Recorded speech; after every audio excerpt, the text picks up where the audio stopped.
প্রধানমন্ত্রীর মেয়াদ, রাষ্ট্রপতি ও প্রধানমন্ত্রীর ক্ষমতার ভারসাম্য, রাষ্ট্রের মূলনীতি এবং নির্বাচনী এলাকা নির্ধারণ নিয়ে ঐকমত্যে পৌঁছালে জুলাই মাসে জুলাই সনদ করা সম্ভব, জানিয়েছেন জাতীয় ঐকমত্য কমিশনের সহ-সভাপতি ডক্টর আলী রিয়াজ। আর বিদ্যমান পদ্ধতিতে রাষ্ট্রপতি নির্বাচন সম্ভব বলে বিএনপি মনে করে বলে জানিয়েছেন দলটির স্থায়ী কমিটির সদস্য সালাউদ্দিন আহমেদ। প্রধানমন্ত্রী পরপর 2 মেয়াদের বেশি নির্বাচিত হতে পারবে না, এতে অন্যান্য সব দল একমত হলেও বিএনপি বলছে 2 বারের পর 1 মেয়াদ বিরতি দিয়ে আবার নির্বাচন করতে পারবেন। তবে প্রধানমন্ত্রী ও রাষ্ট্রপতির ক্ষমতায় ভারসাম্য আনতে একমত বেশিরভাগ দল। এছাড়া দ্বিকক্ষ বিশিষ্ট পার্লামেন্টের বিষয়ে সব দল একমত হয়েছে, ঐকমত্য কমিশন জানিয়েছে। মুহিবের রিপোর্টে বিস্তারিত।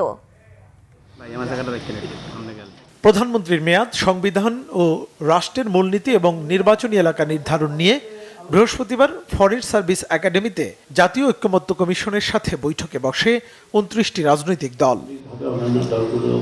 সভার সূচনা বক্তব্য রাখেন ঐকমত্য কমিশনের সহ-সভাপতি অধ্যাপক ডক্টর আলী রিয়াজ। জানান, সংস্কার কমিশনের সংলাপের পরপরই প্রকাশিত হবে জুলাই ঘোষণাপত্র। দ্বিকক্ষ বিশিষ্ট পার্লামেন্টের কথা নিয়ে আলোচনা করেছি। সংবিধানের রাষ্ট্রপতির নির্বাচন প্রক্রিয়ার যে বিধান আছে 48-এর 1 অনুচ্ছেদ, সেটা নিয়ে আলোচনা হয়েছে এবং এই বিষয়ে প্রায় সকল দলই একমত হয়েছেন যে সংবিধানের 48 অনুচ্ছেদের 1 উপঅনুচ্ছেদ পরিবর্তন করতে হবে।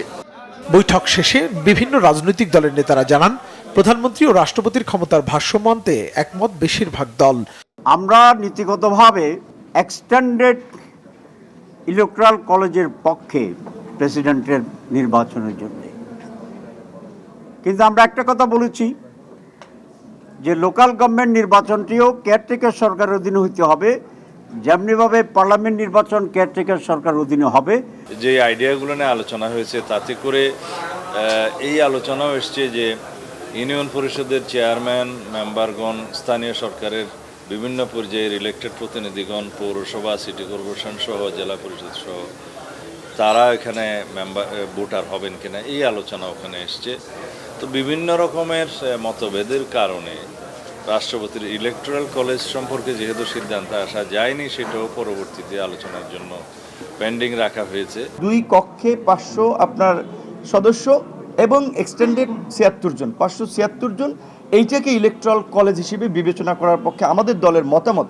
কিন্তু এখানে কিছু কিছু দলের মতামত হচ্ছে পুরো 70,000 জনপ্রতিনিধি, ইউনিয়ন পরিষদের চেয়ারম্যান থেকে শুরু করে সবাই, সংসদ, এবং অনেক দলের মতামত হচ্ছে শুধুমাত্র পার্লামেন্টের 2 কক্ষ, কিন্তু ভোট হবে গোপন ব্যালটে। এখানে কিন্তু সবাই একমত। সংলাপে অংশ নেওয়া নেতারা আরো জানান, রাষ্ট্রপতি নির্বাচন নিয়ে বিদ্যমান অবস্থা পরিবর্তনে প্রায় সবাই একমত। ইলেকটোরাল কলেজ, পার্লামেন্টের উচ্চকক্ষ ও নিম্নকক্ষ, জেলা পর্যায়ে এবং ইউনিয়ন পর্যায়ে গোপন ব্যালটে ভোট দেওয়ার ব্যাপারেও মতৈক্য হয়েছে বেশিরভাগ দলের।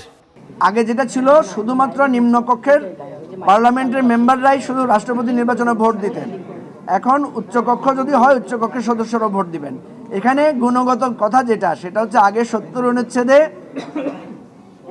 দলের প্রার্থীর বিপক্ষে ভোট দেওয়ার ক্ষমতা ছিল না।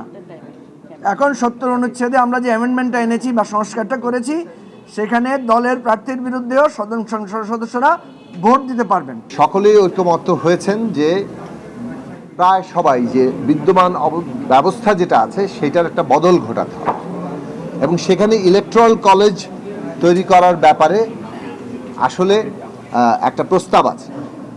এখন এই ইলেকট্রাল কলেজের বিষয়েও ঐকমত্য একভাবে আছে, কিন্তু ইলেকট্রাল কলেজ কি আকারে হবে সে বিষয়ে কোনো ঐকমত্য তৈরি হয়। আমরা আশা করি আজকে পর্যন্ত গতকালকের মতন আলোচনাটা খুব হতাশাব্যঞ্জক হয়নি। আজকে আলোচনাটা অনেকখানি ইতিবাচক। আমরা চিন্তা বা মতামতের ঐক্যটা অনেকখানি আমরা কাছাকাছি এসছি। সর্বশেষ আমরা ধরে নিতে পারি যে আমরা ধরে নিচ্ছি উভয় কক্ষের সদস্যরা তাদেরকে নিয়ে যে নির্বাচক মণ্ডলী বা ইলেকটোরাল কলেজ তাদের গোপন ব্যালটে সেখানে রাষ্ট্রপতি নির্বাচন হবেন। 2-1টি দলের আলোচনা বা প্রস্তাবে প্রাধান্য দেওয়া হচ্ছে বলেও অভিযোগ করেন কেউ কেউ। সংলাপে স্বৈরাচারের দোসরদের অংশ নেওয়ার অভিযোগ তুলে আপত্তিও জানিয়েছে কোনো কোনো দল। মুহিব, বাংলা ভিশন, ঢাকা।